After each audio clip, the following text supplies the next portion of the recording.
Terus Bismillah. Mohon tenang dulu ya.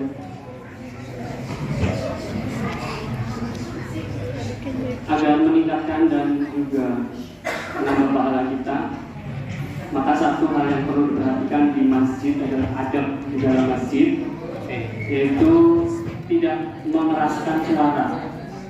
Adik-adik tertib dulu ya. Setelah ini nanti ada untuk praktik-praktik yang dilakukan itu bisa lebih sofi, karena ada materi-materi dan kajian-kajian yang disampaikan. Dunia Bismillah. Assalamualaikum warahmatullahi wabarakatuh.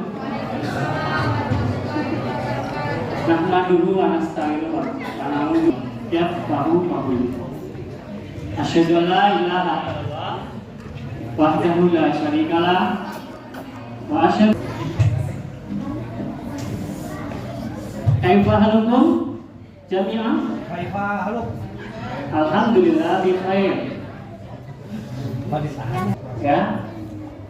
Sebelumnya saya MC akan memberikan beberapa informasi yang kaitannya dengan pelaksanaan ibadah tarawih pada malam hari ini.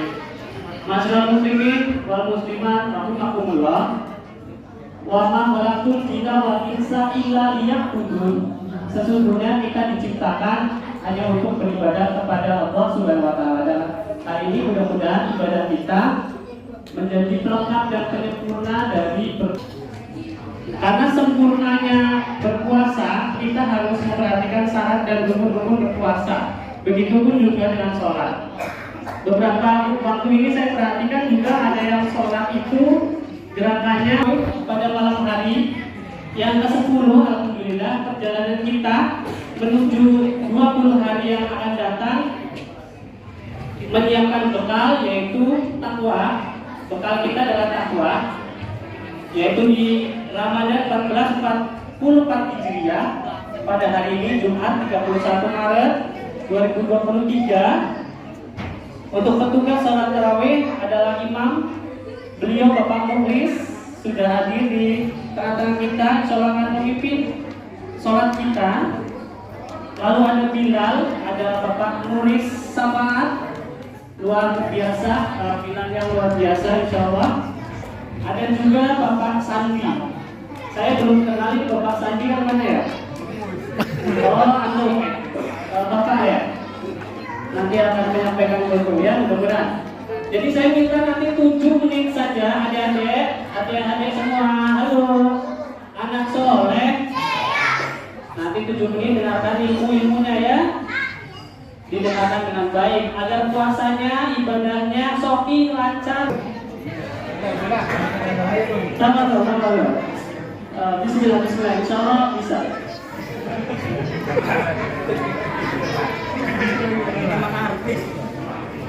Bismillahirrahmanirrahim.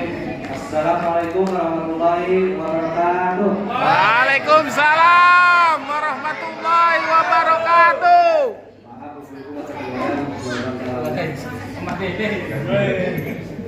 Jawab ya Bu kalau enggak bagusnya kami. Assalamualaikum warahmatullahi wabarakatuh.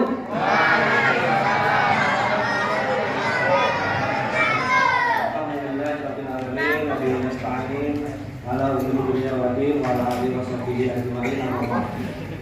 La ilaha illallah wahdahu la syarika lah, lahu mulku wa lahu wa yuhyi wa huwa ala kulli syai'in qadir. Allahumma sholli ala sayyidina Muhammad wa ala ali sayyidina Muhammad. Terima kasih kepada Allah Subhanahu. Tadi sudah menyampaikan di awal sedikit pengertian bahwa kita memang diciptakan oleh Allah Subhanahu wa taala untuk beribadah.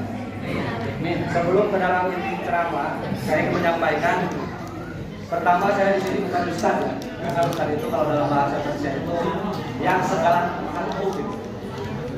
Saya di dalam agama mungkin nggak 100% amat, tapi insya Allah saya ingin belajar. Terusus untuk adik-adik kita, anak-anak sekalian, kalau lagi belajar agama dari kecil. Kalau udah segede saya susah Pak, Bu, adik-adik, karena ketukar sama beras waktunya. Jadi nasihat dari saya kalau lagi belajar agama dari kecil, Anak-anak itu kan belum mikirin apa-apa, sekolah aja, tugas Anda, kewajiban Anda, sekolah. Jangan mikirin beras di rumah. Itu urusan saya. Buat anak saya, bukan buat anak bapak. Ya ayyuhalladzina amanu kutiba alaikumusiyam kama kutiba alal ladzina amanu min qablikum la'allakum tattaqun. Dalam ayat ini Allah menyeru, ini sangat indah bahasanya. Hai orang-orang beriman. Nanti kalau yang nggak beriman jangan hai. Diseru, yang disuruh itu orang yang beriman, bukan yang Islam. KTP boleh Islam, iman sedikit. Dari iman ini ujungnya apa? Tadi bertakwa. Takwa itu apa? Takwa itu dalam Al-Imran ayat 133-134 itu dikatakan orang yang bergerak kepada ampunan Allah. Karena kan kalau yang kita tahu dari guru kita sejak kecil, Ramadan itu bulan suci. Gak ada bulan lain yang disebut bulan suci. Ramadan itu pasti orang nyebutnya. Kita telah kembali ke bulan suci Ramadan. Kita ketemu lagi bulan suci Ramadan. Sebentar ini agak baik. Jadi pada dasarnya tawakal menurut surat Al-Imran 134 itu memohon kepada ampunan kepada Allah itu dengan segera itu ya maaf kita kadang-kadang kan iman kita itu naik turun Pak.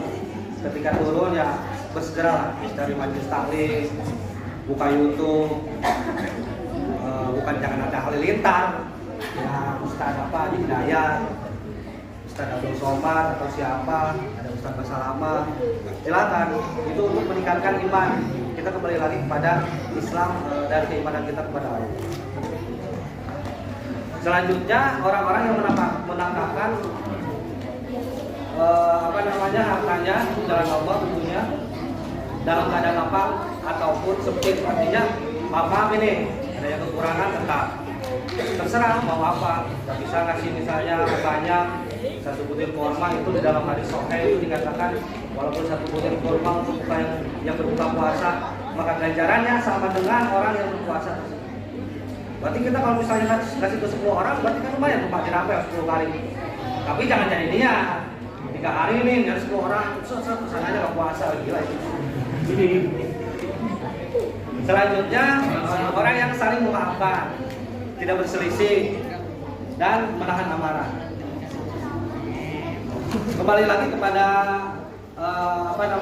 awal ceramah tadi saya katakan bahwa saya intinya bukan yang ahli di dalam ceramah apalagi agama, tapi kalau saya belajar ini juga menjadi nasihat saya ya Pak.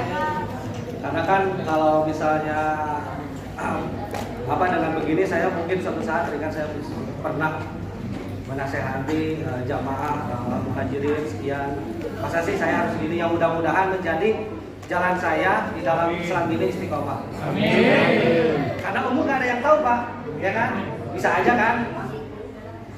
Bapak, Ibu duluan, saya belakangan bisa aja. Atau sebaliknya, saya belakangan, Bapak Ibu duluan.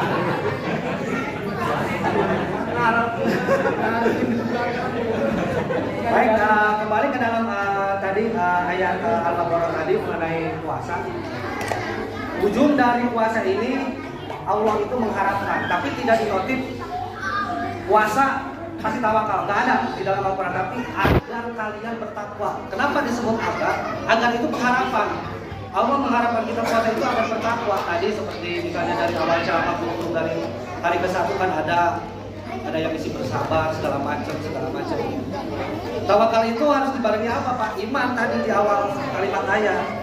Imannya itu dibarengi dengan akal. Akal itu seperti tadi yang Pak MC sampaikan. Ada banyak hal yang harus kita pelajari. Artinya dengan akal kita belajar tentang syariatnya. Sholat ini apa sih rukun-rukunnya, yang wajib mana, yang sunnah mana gitu. Wudu segala macam gitu. Dengan akal. Karena kalau dengan akal itu segala yang bias bisa jadi nyata. Karena di dalam semua syariat, mau sholat mau apa, pasti syarat utama di atas itu orang yang berakal. Betul Pak, sholat Pak ini dulu Pak. Syarat utama dari ibadah itu selalu di atasnya itu nomor satunya orang yang berakal. Karena kalau maaf kalau ada orang yang gila itu dalam syariat dia nuduh nggak puasa ya nggak apa-apa gitu. Makanya kalau misalnya ada kawan lagi ngopi tengah hari puasa, wah gila lu nggak? Yang bener, kita puasa dia kan. Nah gitu. Karena di dalam agama hal-hal antara halal, haram, wajib dan yang tidak diwajibkan itu jelas gitu Pak. Dengan akal dan iman itu menjadi terang benderang. Mungkin Bapak tahu ya dulu itu ada lagu yang judulnya Madu dan Racun. Itu kan kalau kata orang itu kan pilihan ya. Orang beriman tanpa akal bisa aja milih racun. Orang berakal tanpa iman dia akan mengedepankan hawa nafsunya. Racunnya dikasih label madu. Ibu-ibu yang di belakang kira-kira kalau ada madu dan racun mau di madu apa di racun? Ini pertanyaan ini Pak, kira-kira.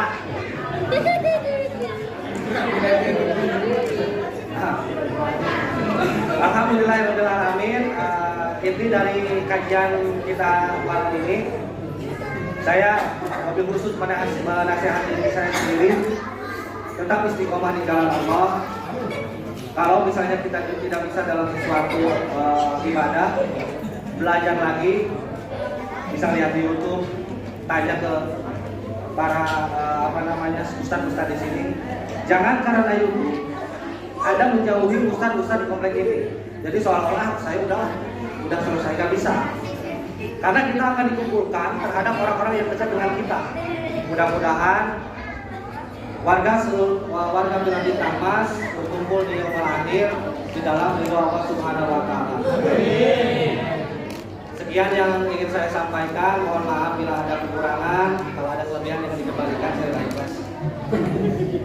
Wabillahi taufiq wal hidayah. Wassalamualaikum warahmatullahi wabarakatuh. Waalaikumsalam.